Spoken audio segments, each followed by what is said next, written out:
Okay, number 4 of my 2025 non-negotiables. People make time for what they want. Hear me when I say this. You will never have to question when someone truly wants to spend time with you and be in your presence, be that familial, platonic, romantic, professional. When someone wants to be with you, they will make that known. And I know this is a controversial to say, if they wanted to, they would.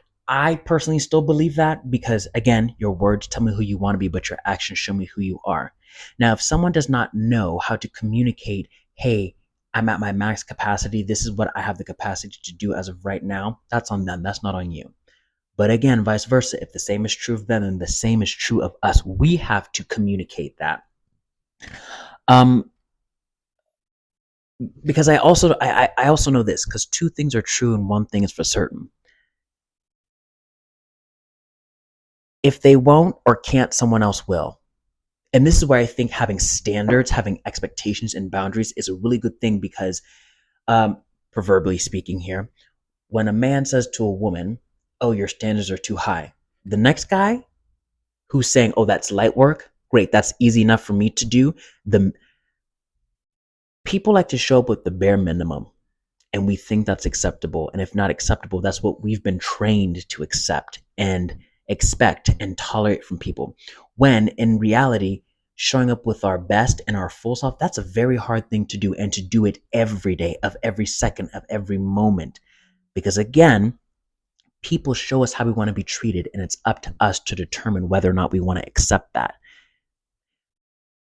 Not that the devil needs an advocate, but I think we have to take this into consideration. It is then unfair of us to keep asking people to show up in a way in which we know that they can, because you are then setting yourself up for disappointment and for failure to keep asking people to um, uh, uh, uh, uh, show up in a way you know that they can't possibly.